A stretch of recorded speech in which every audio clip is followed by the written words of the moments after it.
क्या आपको कभी ऐसा लगा है कि आप बस एक ही जगह पर दौड़े जा रहे हैं? कि आप बहुत मेहनत तो कर रहे हैं, पर कोई अनदेखी ताकत आपको पीछे खींच रही है? अक्सर समस्या ये नहीं होती कि हमें अपने जीवन में कुछ और जोड़ना है, बल्कि ये होती है कि हमें उससे क्या हटाना है। आज हम 11 ऐसी चीजों के बारे में बात करेंगे, जिन्हें आपको चुपचाप, बिना किसी शोरगुल या ड्रामे के अपनी जिंदगी से निकाल देना चाहिए। ये एक ही दिन में कोई बड़ा, रातों रात बदलाव लाने के बारे में नहीं है।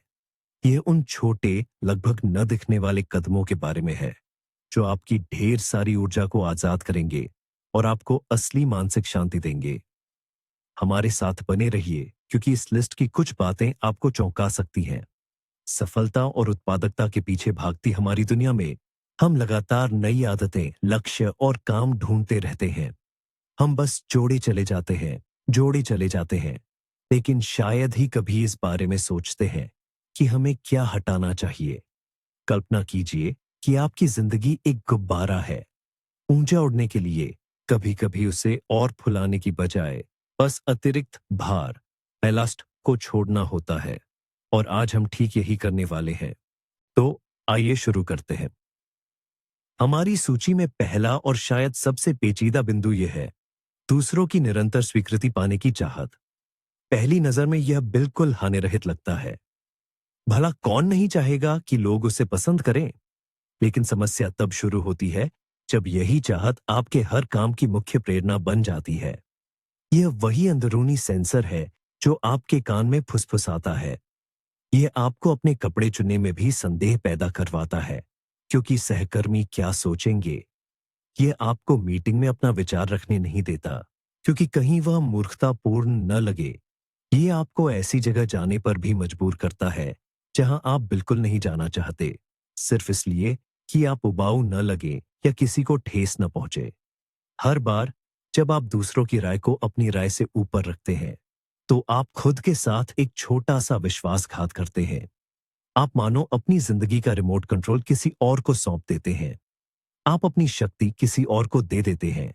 विडंबना यह है कि स्वीकृति पाने की इस अंतहीन दौड़ में आप अपनी सबसे अनमोल चीज, अपनी पहचान, खोने का जोखिम उठाते हैं। आप दूसरों की उम्मीदों का आईना बन जाते हैं, न कि एक जीवंत, वास्तविक व्यक्ति। वास्तविक जीवन में लाइक्स की यह दौड़ अविश्वसनीय रूप से थका देने वाली है। यह आपकी मानसिक ऊर्जा छीन लेती है, जिसे आप अपने लक्ष्यों, रुचियों और सपनों पर लगा सकते थे। तो इसे अपने जीवन से चुपचाप कैसे हटाया जाए, बिना किसी शोर शराबे या विद्रोह के? छोटे से शुरू करें।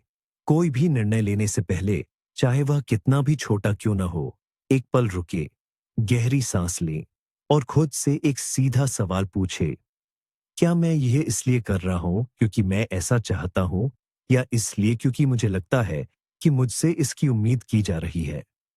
यह स्वार्थ की बात नहीं है, यह खुद के प्रति ईमानदारी की बात है।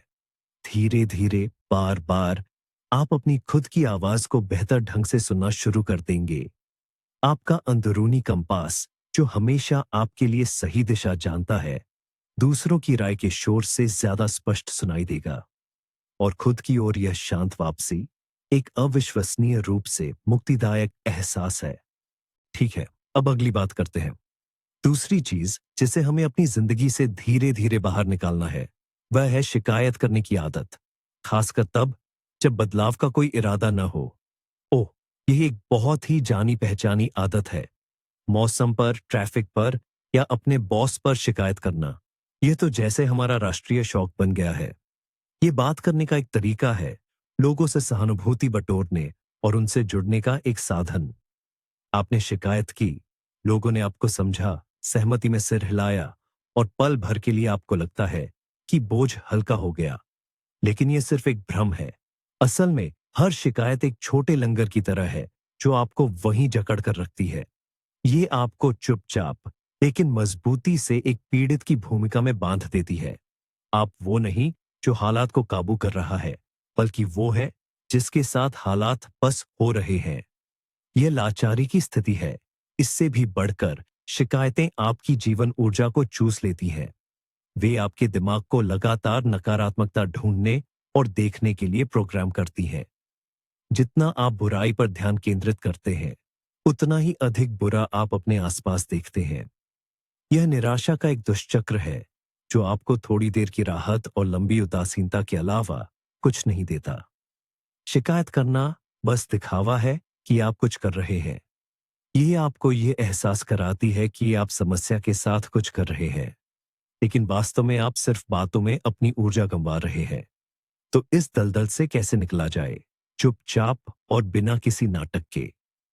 हम आपको रोबोट या हमेशा मुस्कुराने वाले आशावादी बनने के लिए नहीं कह रहे हैं। अपनी नाराजगी जताना स्वाभाविक है। मुख्य बात है कि आप इसका मकसद बदल दें। अपने लिए एक आसान पर दमदार नियम बनाइए। इसे हम अगले कदम का नियम कहेंगे। यह नियम कहता है, अगर आप शिकायत कर रहे हैं, तो तुरंत उसके बाद समस्या को सुलझाने के लिए कम से कम एक छोटा कदम भी बताएं या फिर किसी खास मदद की गुहार लगाएं। उदाहरण के लिए, मैं इस काम से कितना थक गया हूं, कहने के बजाय यूं कहें, यह काम मुझे थका रहा है। आज शाम मैं आधे घंटे के लिए अपना रेज्यूमे अपडेट करने पर ध्यान दूंगा। फर्क महसूस कर रहे हैं? पहला वाक्य बस वहीं खत्म हो जाता है। दूसरा वाक्य एक शुरुआत है, जिसके बाद कार्रवाई होती है।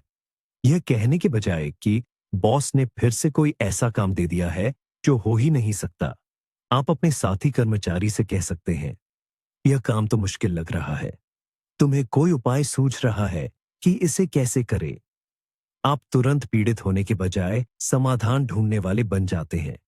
यह छोटा सा बदलाव है, पर यह सब कुछ बदल देता है। आप सिर्फ अपनी ऊर्जा खत्म करना बंद कर देते हैं और उसे अपनी जिंदगी बेहतर बनाने में लगाने लगते हैं। बहुत अच्छा। अब हम तीसरे बिंदु की ओर बढ़ते हैं। यह वह बात है जिसके बारे में हर कोई बात करता है, लेकिन बहुत कम लोग वास्तव में इससे लड़ते हैं। हम चुपचाप अपनी जिंदगी से सोशल मीडिया की चमचमाती तस्वीरों से अपनी अनंत तुलना को हटा रहे हैं।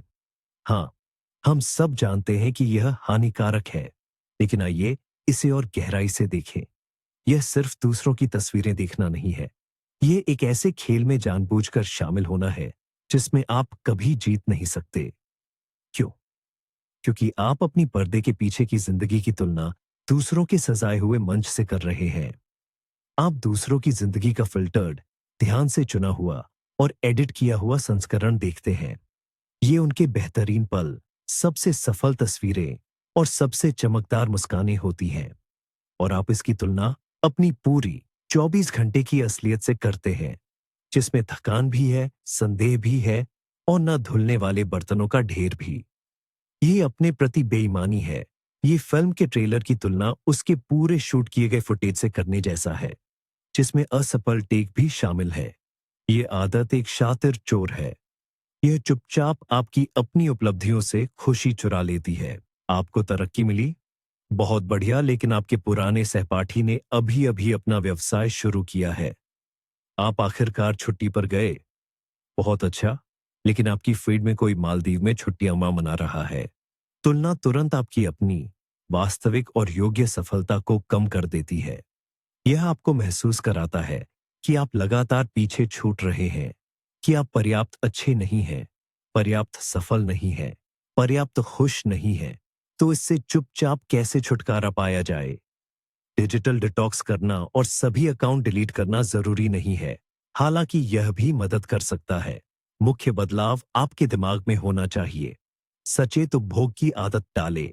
जब आप खुद को तुलना करते हुए पाएं, तो रुके, उस पल को महसूस करें और खुद से पूछे, मैं अभी क्या महसूस कर रहा हूं? ईर्ष्या, प्रशंसा, निराशा?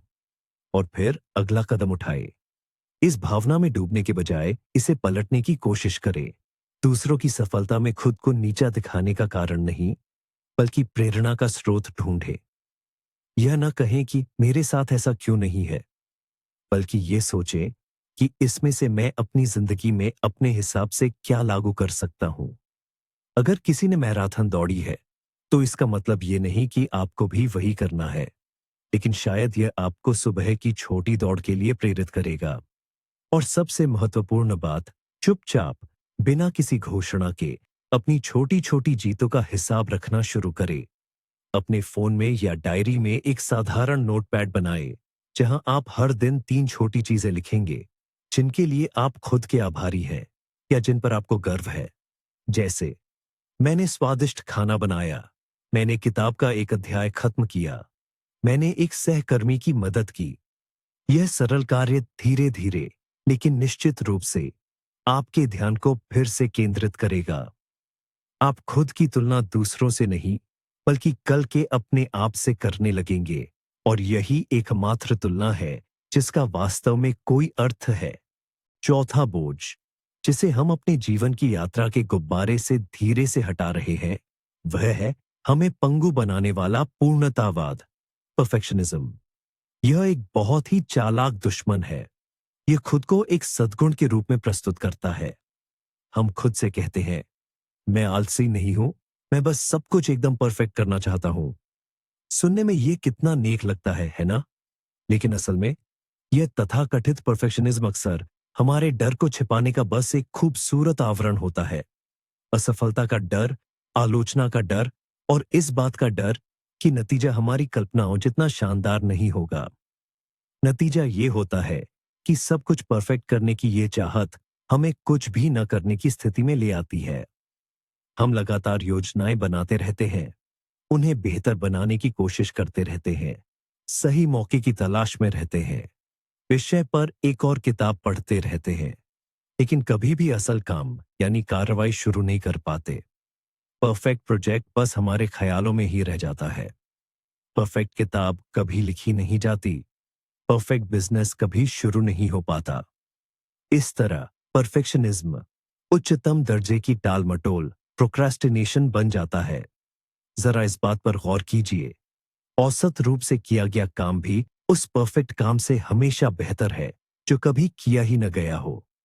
दुनिया उन आदर्शवादियों से नहीं चलती जो आदर्श परिस्थितियों का इंतजार करते रहते हैं, बल्कि उन कर्मठ लोगों से चलती है जो उनके पास जो भी साधन उपलब्ध हैं, उन्हीं से अभी अपना सर्वश्रेष्ठ प्रदर्शन करते हैं।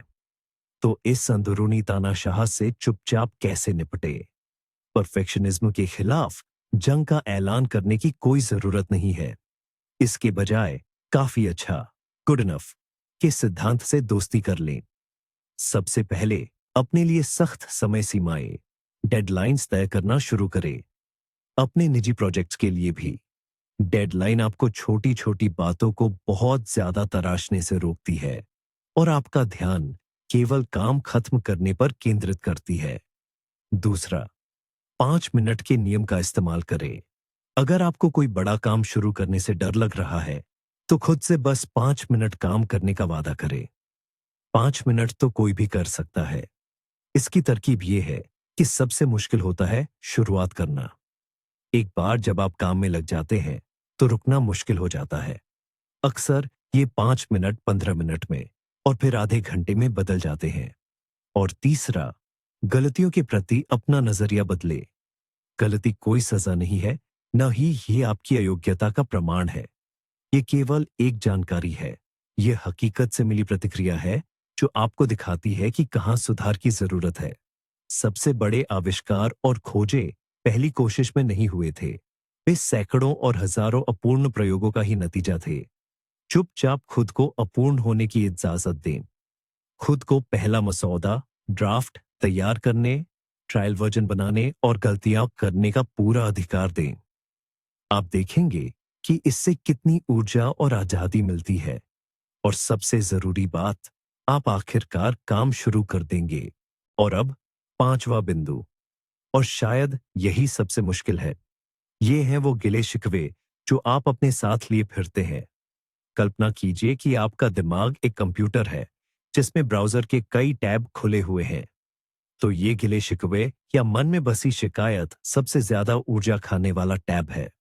ये लगातार बैकग्राउंड में चलता रहता है, भले ही आप दूसरे काम कर रहे हों। यह बार बार अतीत की एक ही दर्दनाक घटना को दोहराता रहता है और यह आपकी ढेर सारी रैम और ऊर्जा को खा जाता है। इस खुले टैब की वजह से आपके दूसरे जरूरी काम धीमे पड़ जाते हैं, जैसे वर्तमान में आपकी खुशी, नए लोगों पर भरोसा करने की आपकी क्षमता, या काम या पढ़ाई में आपकी एकाग्रता।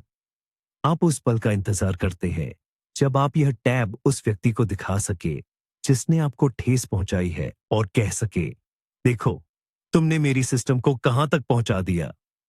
लेकिन सच तो यह है कि जिसने आपको ठेस पहुंचाई है, उसने शायद अपना ब्राउज़र बहुत पहले ही बंद कर दिया है और उसे याद भी नहीं, और आप एक अटके हुए कंप्यूटर के साथ बैठे रहते हैं, जो सिर्फ आपके लिए धीमा पड़ रहा है। इसीलिए हम मुक्ति की बात करते हैं। क्षमा किसी और के लिए नहीं है, यह आपके लिए है। इसका मतलब यह नहीं कि सब ठीक था या बुरे काम को सही ठहराना। नहीं, इसका मतलब सिर्फ इतना है कि उस ऊर्जा खाने वाले टैब पर कर्सर ले जाएं और क्रॉस पर क्लिक करें।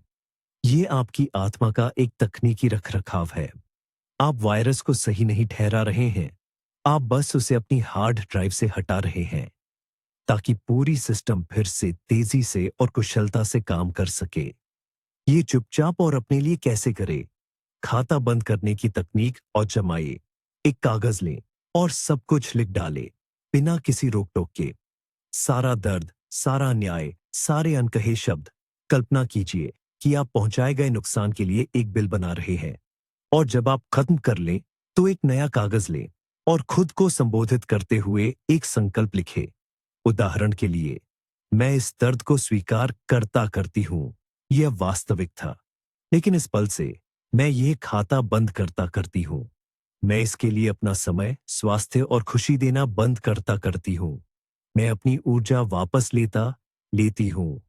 और फिर पहले कागज को, उस बिल वाले कागज को नष्ट कर दें, उसे जला दें, फाड़ दें, उससे छुटकारा पा ले। इस टैब को एक बार और हमेशा के लिए बंद कर दे, खुद को आगे बढ़ने की आज़ादी दे। तो हमारी सूची में से बाहर निकालने के लिए यह हमारी छठी चीज है। ये हाँ कहने की वो आदत है जब आप अपने पूरे मन से नहीं कहना चाहते हैं। ये एक बहुत ही आम सामाजिक जाल है। हम हाँ कहते हैं ताकि हम स्वार्थी न लगे। हम हाँ कहते हैं ताकि झगड़े या टकराव से बचा जा सके। हम हाँ कहते हैं ताकि लोग हमें पसंद करें और हमारी सराहना करें। असल में हम दूसरों की सहमति और स्वीकृति को अपने समय, ऊर्जा और मानसिक शांति की कीमत पर खरीदते हैं, और यह एक बहुत ही घाटे का सौदा है। हर ऐसी मजबूरन हाँ खुद के साथ एक छोटा सा विश्वासघात है। यह एक छोटे से कर्ज जैसा है जो आप अपने भविष्य के स्वयं से लेते हैं। शुरुआत में लगता है कि कोई बड़ी बात नहीं है, लेकिन ये कर्ज जमा होते जाते हैं और एक दिन आप खुद को गहरे कर्ज में डूबा पाते हैं।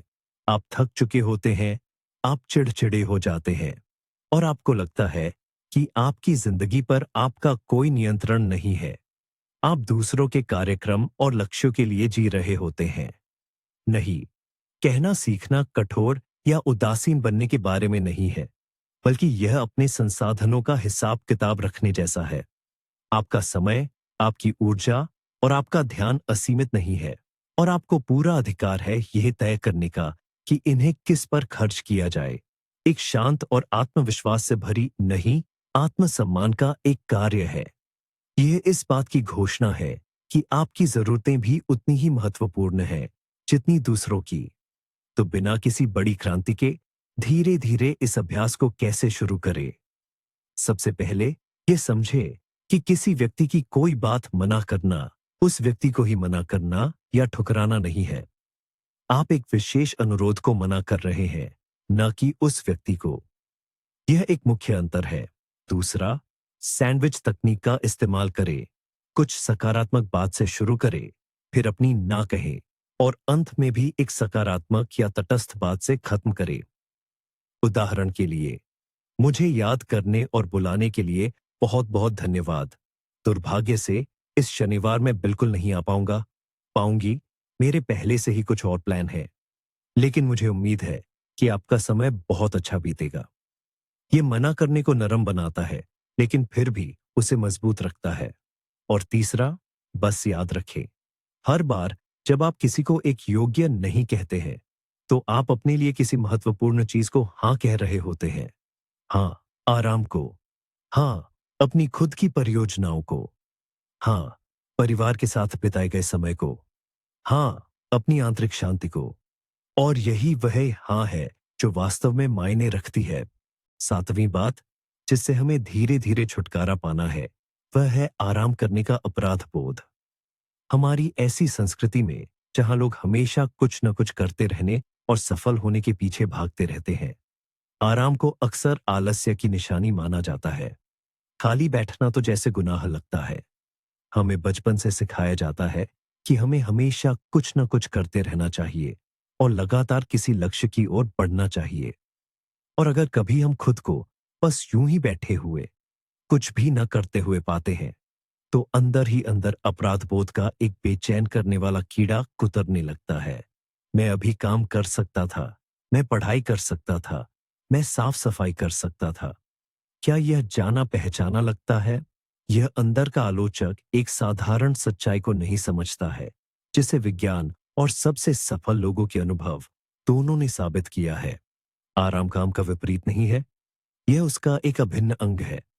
एक मैराथन धावक की कल्पना कीजिए। क्या वह दिन में 24 घंटे अभ्यास करता है? नहीं। वह जानता है कि रिकवरी, शरीर को ठीक होने देना, नींद और सही पोषण जीत के लिए उतने ही जरूरी है जितनी कि खुद ट्रेनिंग।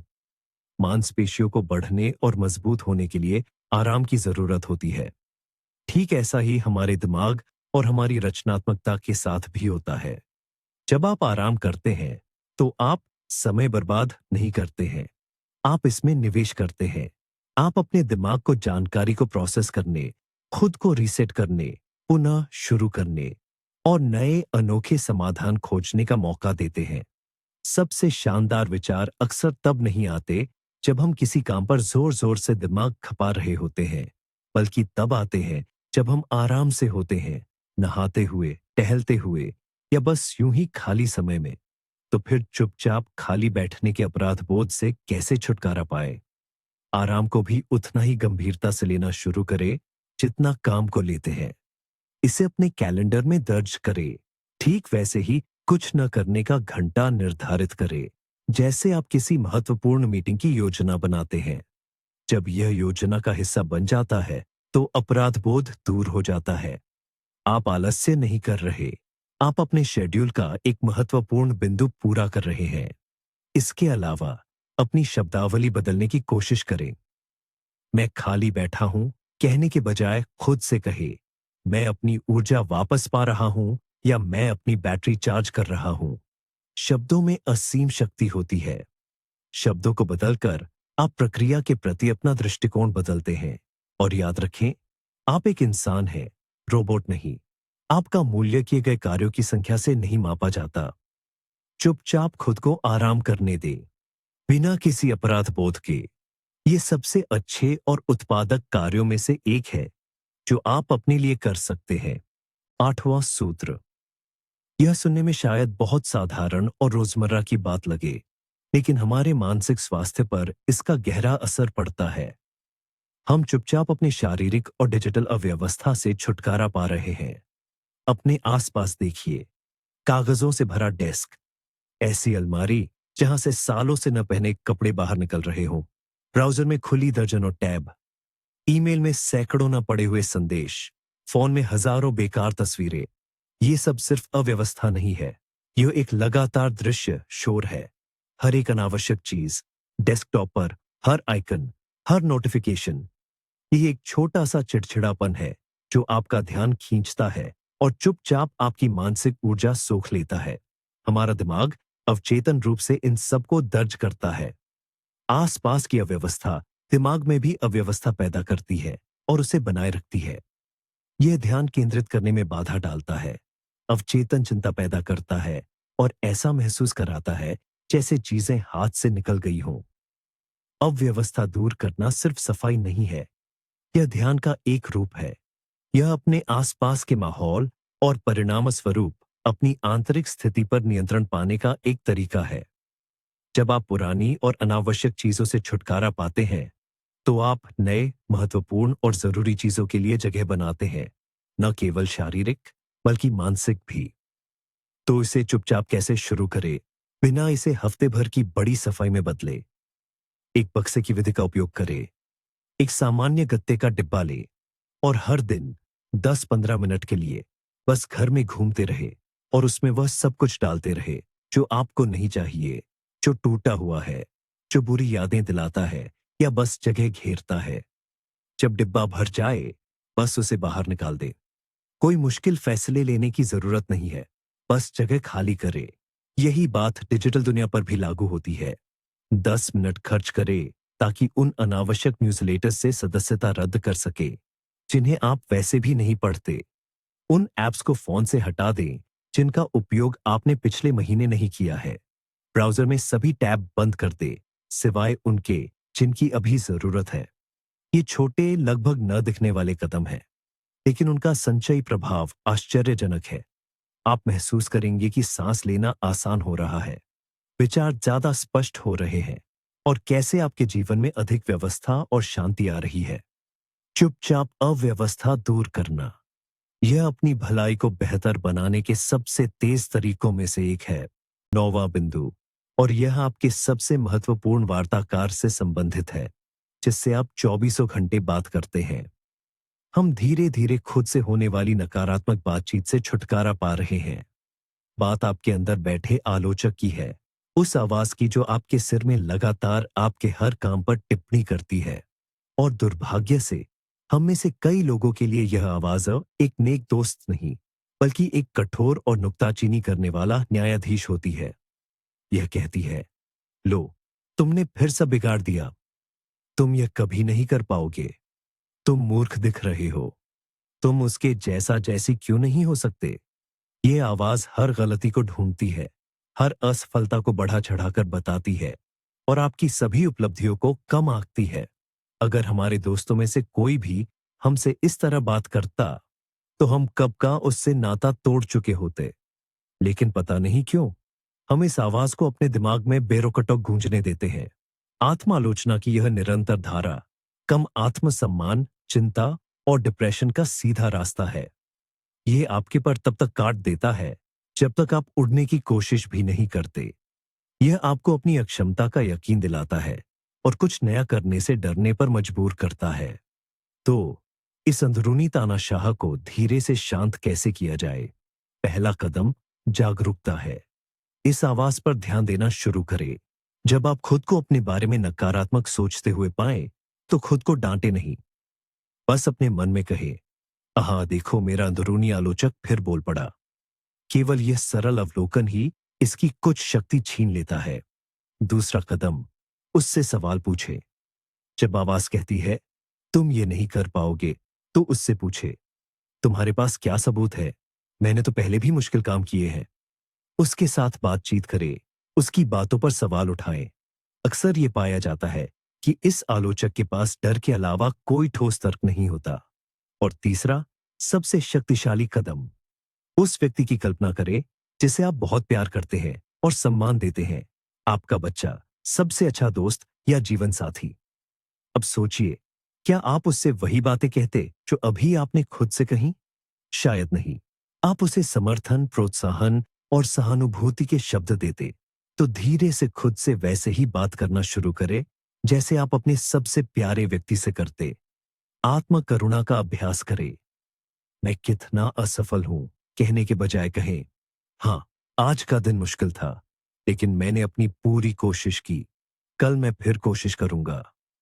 आत्मालोचना से आत्मसमर्थन की ओर यह बदलाव एक क्रांति है जो आपके भीतर चुपचाप घटित होती है, लेकिन बाहर सब कुछ बिल्कुल बदल देती है। अब बात करते हैं 10वें पॉइंट की।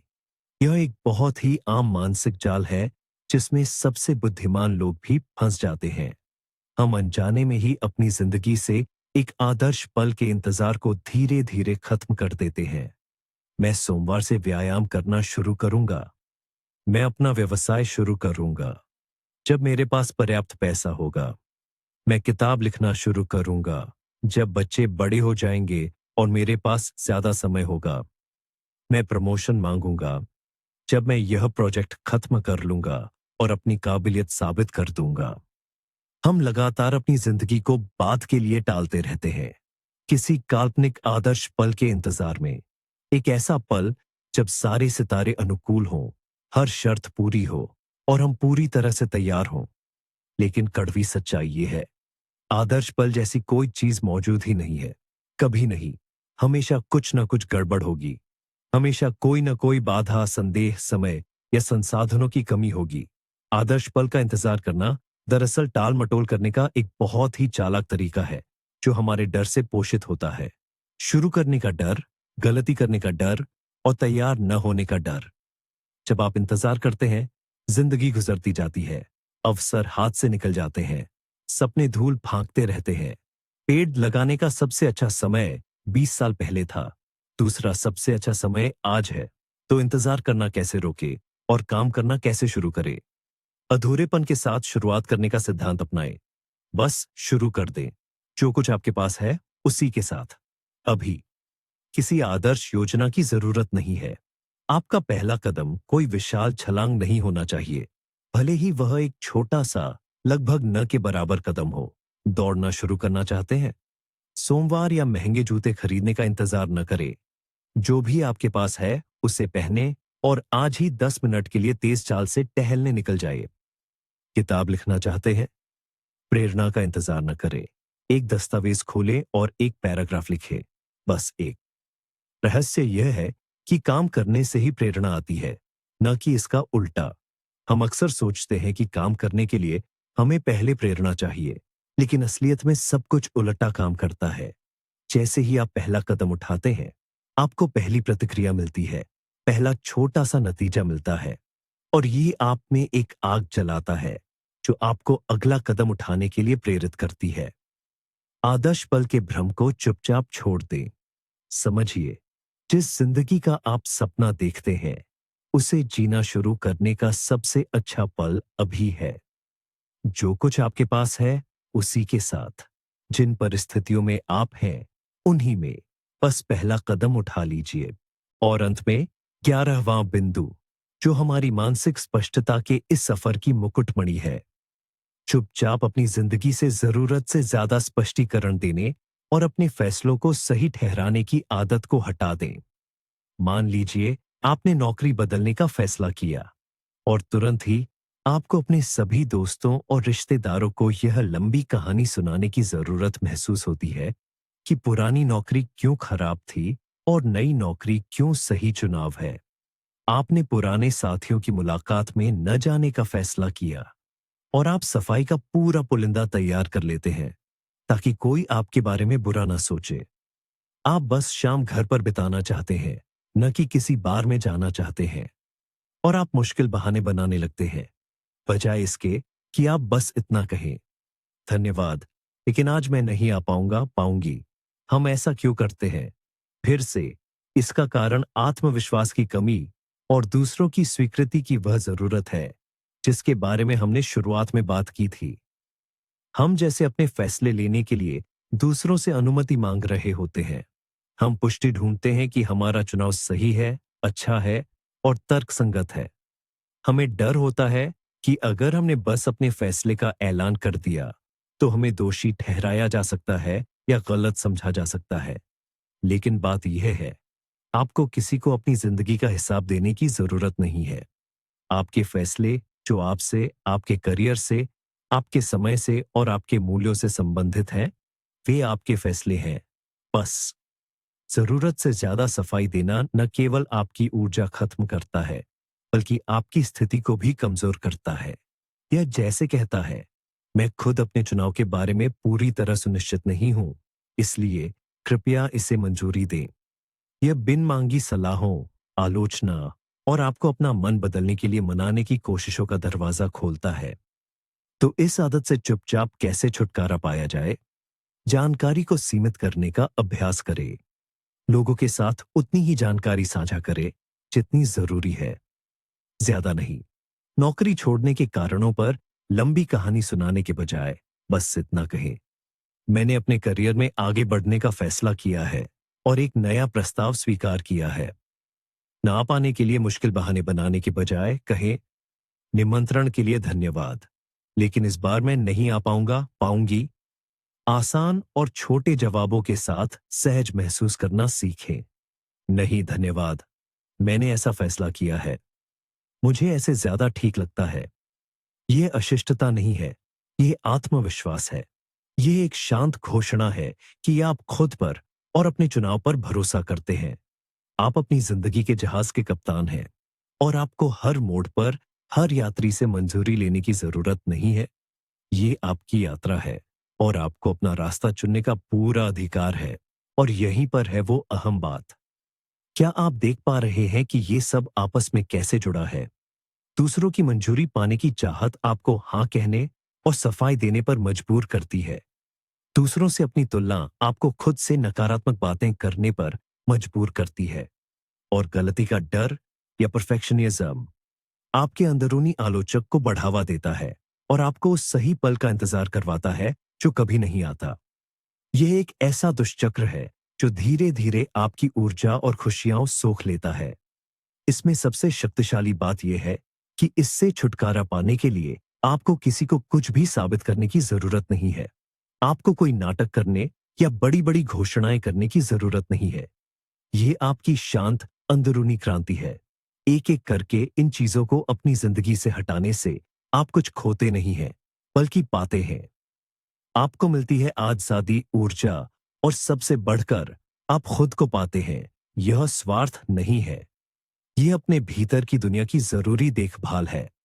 इन 11 चीजों को अपनी जिंदगी से निकालना किसी चीज का त्याग करना नहीं है। ये आजादी पाने के बारे में है। ये जगह बनाने के बारे में है उन चीजों के लिए जो सच में मायने रखती हैं। खुशी के लिए, रचनात्मकता के लिए, शांति के लिए और उन लोगों के लिए जो आपको वैसे ही स्वीकार करते हैं जैसे आप हैं।